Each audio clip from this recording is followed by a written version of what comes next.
Barrister Mbeseha, we've long talked about the deplorable state of the road, but it's bringing a twist when we see the likes of Nalova, Leonga talking about it.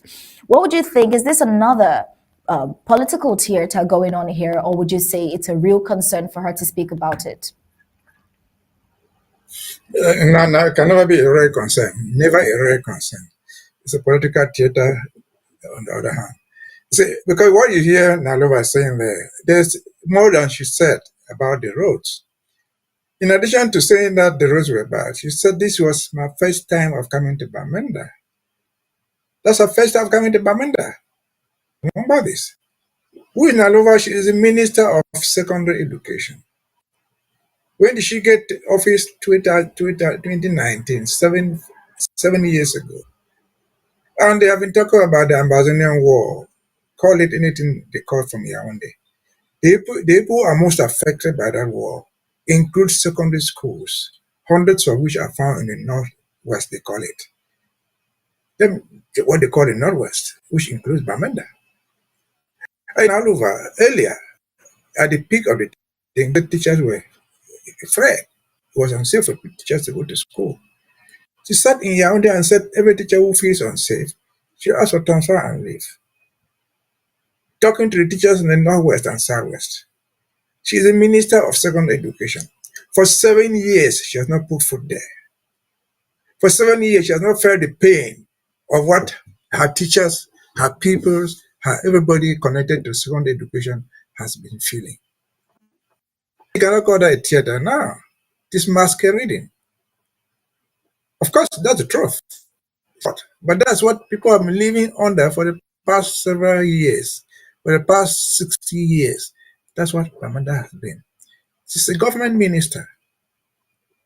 She is an elite by every standard. She's an educated person. But she is not the only government minister, and most particularly, she's not the government minister from the so-called Northwest. Shortly after she said that, less than 48 hours after, as late as yesterday, just Monday, what did you see in Yaoundé?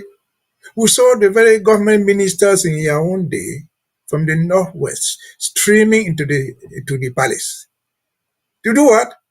To tell the world that President Pobia is the best they ever had. They did not say that the roads were bad, as Nalova was saying. They did not complain about anything wrong in their so-called regional headquarters. Absolutely nothing. I'm sure they included the government delegate, whose roads you are finding there and down there. Yes. And so it is masquerading. That's the very time where she didn't come there alone. She came with the prime minister. Do you need to tell somebody? The prime minister was driving on the road, on that very road, and telling people what? Oh, heaven is here, we've done reconstruction. And so which voice is stronger? The voice of the or the voice of the minister? Which voice is stronger? The voice of the presidency or the voice of the poor Nalova? So it is a masquerade. And so until our people learn to tell the truth to themselves, nobody here who comes from somewhere in Momo, where basically can even go to her village. She's a minister in Yaoundé there. Not just a minister, but a minister at the presidency. Do you really need Nalova to come and tell her that there's no rain in Bamenda? Do you need Nalova to tell Gentro, somebody who is minister of mines? Do you need her? No. These people are liars.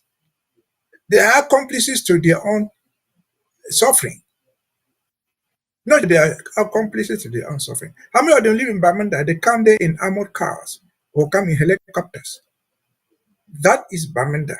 There's a town from where Madame Mundi was adopted. She was living in Bamenda. She lives in Bamenda. Who is she? She's a senator. Oh, she was a cultural advisor. Does she drive on those roads? Of course. That's where she drove her Prado, where the people picked her.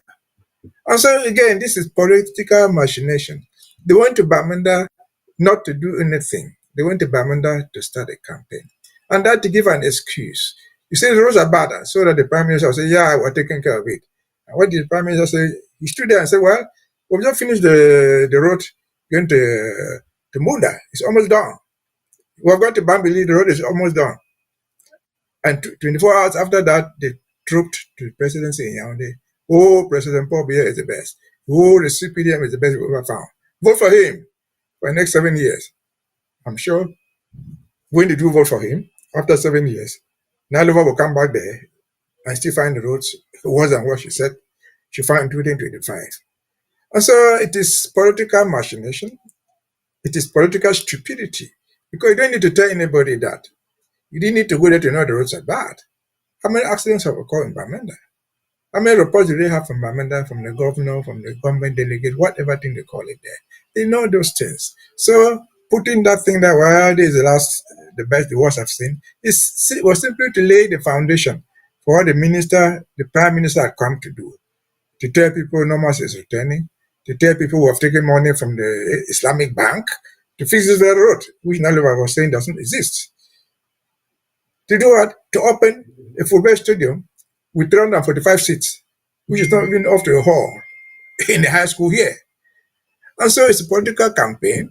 It's the same thing. When Nalova goes back to Boya, if she does go, she will probably visit the University of Boya as the minister, and she will clap for the faculty of school drivers, driving schools, open the University of Boya, and so on and so forth. So these are all political criminals. These are jokers that we should take them never seriously.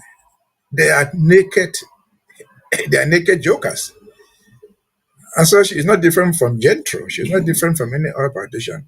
She was just, these things are teleguided to tell the truth, to shift responsibility. Otherwise, the government is supposed to be collegial. She's supposed to support her colleague in the Ministry of Transport. The transport is supposed to support her Ministry of Education, and so on and so forth. So it's not a dispersed government that everybody does or says what he or she likes. That's political machination. I hope the people in Bamenda, I hope Ambazonians understand those facts very easily and clearly. Over to you. This is why a lot of Ambazonians believe it is quite hypocritical for her to make such a decry. But then, thank you, Barrister Mbeseha. This is where we'll have to call it a close for the Homefront report. It's been amazing as always having your contributions and your input on Homefront concerns. But for now, we have to go on to the African news.